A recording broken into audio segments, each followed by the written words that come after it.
Have you ever wondered how these pro singers decode any melody into swaras? If you have been looking for an answer to that, this video is the perfect place to start. Hi, my name is Karthik Sekran, and I'm here to help you sing better and understand Indian classical music and Indian fusion music at a deeper level.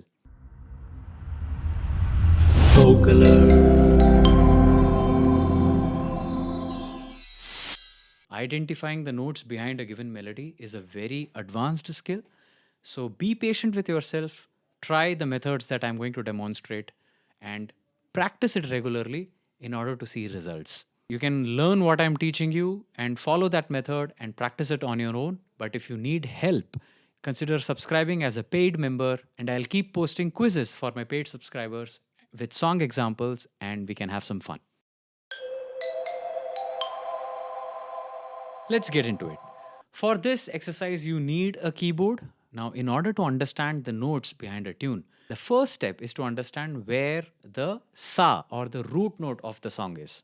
If you do that, half the battle is won. Thankfully, there is a handy trick for that. In most cases, the sa of the song is at the end of the chorus. Now, what is the chorus? The chorus is usually the sthai or the pallavi in Indian classical songs. The songs are broadly of two types. Some songs which start with the chorus go into the verse, which is what typical Indian classical songs are like. But then a lot of Western songs start with the verse and then go into the chorus, and which is also followed by a lot of Indian film songs. Usually, the verse is where the story moves and it builds and it sort of takes you to a moment of tension. And chorus is the place where you give the release. So when a chorus finishes, it is usually at a very grounded level.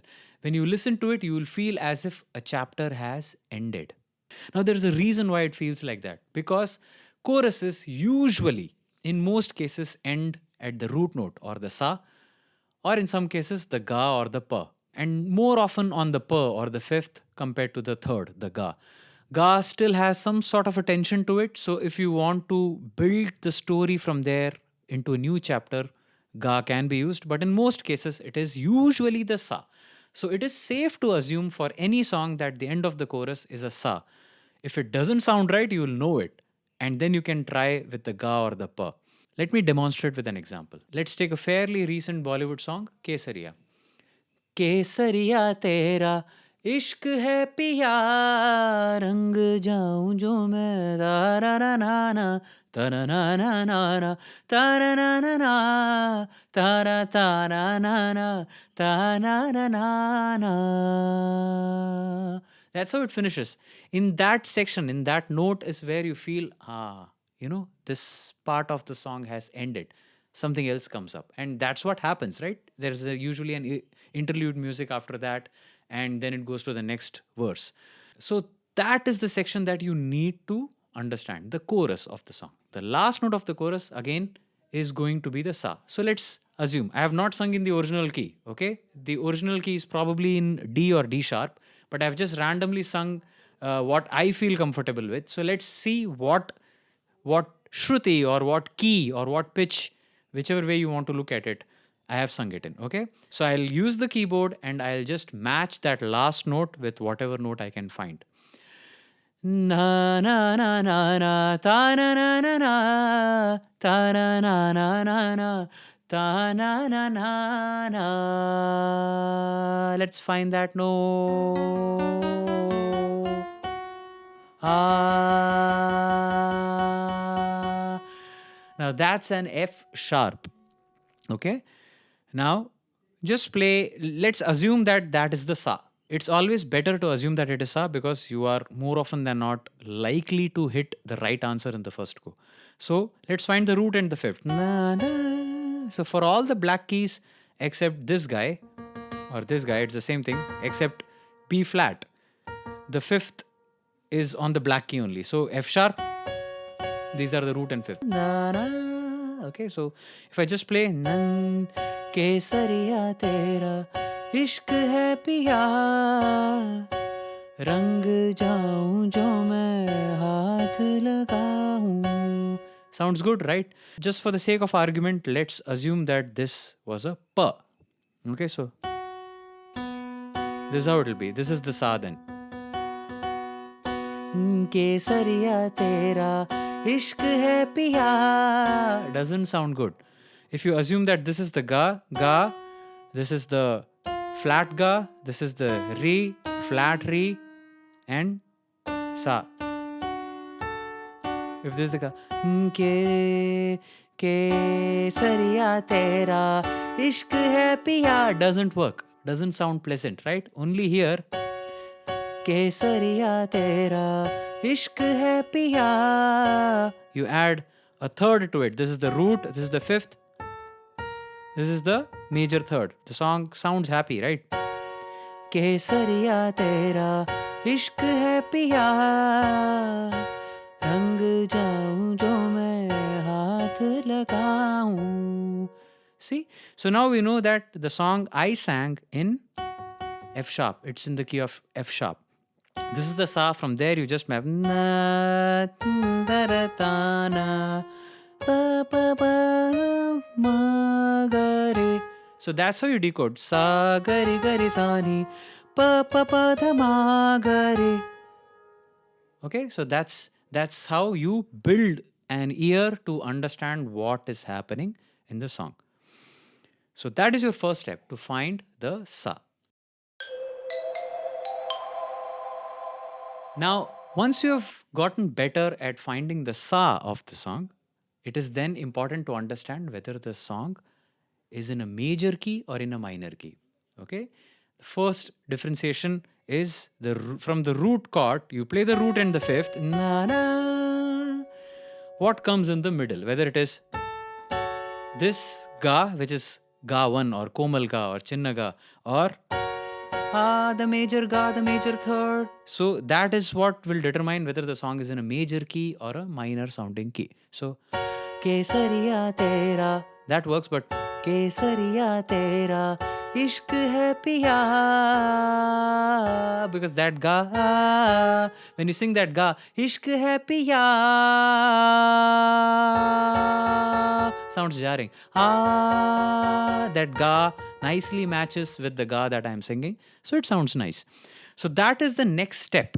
Once you get that, and through trial and error, you can just slowly try to play the song roughly on a keyboard, and you'll understand what notes are getting involved. The more you do it, the better you will get. And eventually you will start noticing where the root note or the sa of the song is and what feel it has. You can do the same thing with the dha, you can do the same thing with the ni. See, so for example, if I sing in C, kesariya tera ishq hai piya, that's a ma, I know that instinctively. That's a re, rang jaun jo main na na na na. Right? So that's how you instinctively start noticing that, hey, you know what? This is how it sounds. So among the 12 keys of the keyboard, there are two types of re. These are two types of re. This is a flat second, this is a regular second. There are two types of ga, two types of ma, pa, two types of dha, two types of ni, and back to the sa. So just the way you did it with the ga, then you have to try and find out where the re of the song is. Then you try and find out whether the ma is regular ma or pratimadhyamam or tivra ma. So like that, when you do it, you'll start getting better at understanding what combination of notes are being used in a particular given song.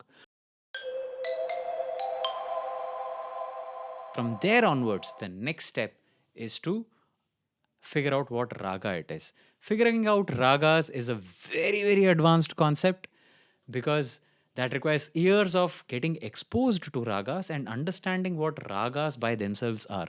Ragas are very different and yet same compared to a scale, a Western classical scale, right?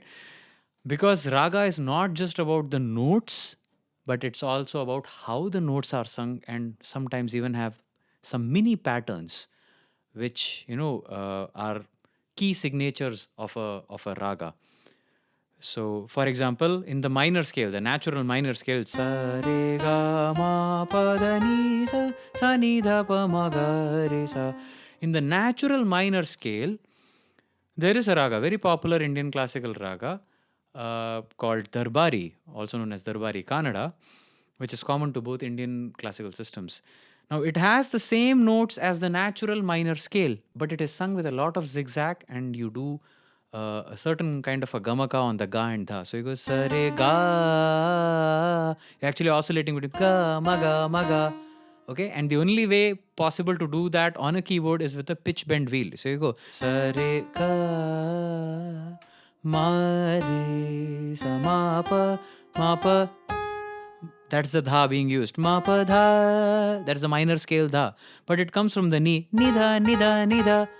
But it is sliding from the knee. So ma pa dha. I'm playing the knee and sliding the pitch bend down. Ma pa dha. Ni pa. Sa dha. Sa dha. Ni pa. Ma pa ga. I'm playing the ma, but the pitch bend is going from the ma to the ga. Ma pa ga ma re sa. So I've technically sung all the 7 notes that are there in a natural minor scale. So while Western classical would still call it a minor scale, and it is fair, and the chords that you would use will be for the minor scale. But from an Indian classical point of view, that is not the minor scale equivalent raga, which is the Natabhairavi or Asavari by definition, the 7 note definition. It is not Asavari or Natabhairavi, it is Darbari Kannada. That is why progressing from understanding the notes to understanding what raga is in that song is a very, very different ballgame, because you need to know all those ragas. You need to understand what signatures those ragas have and what goes beyond singing that raga and delivering that feel of a particular raga. But don't worry, you will definitely get there eventually. A more important skill, in my opinion, is to understand what notes are being sung so that you can jam to it, so that you know what chords to play, so that you can communicate it to another musician. And it wouldn't matter whether they are trained in Indian classical or trained in the Western methods.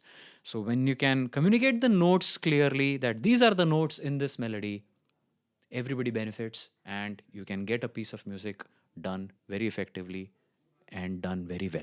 If you liked this video, don't forget to hit the subscribe button. Do consider joining as a paid subscriber if you need more hand holding in terms of additional notes, quizzes, questions that I post, and we can have some fun and we can interact. Color.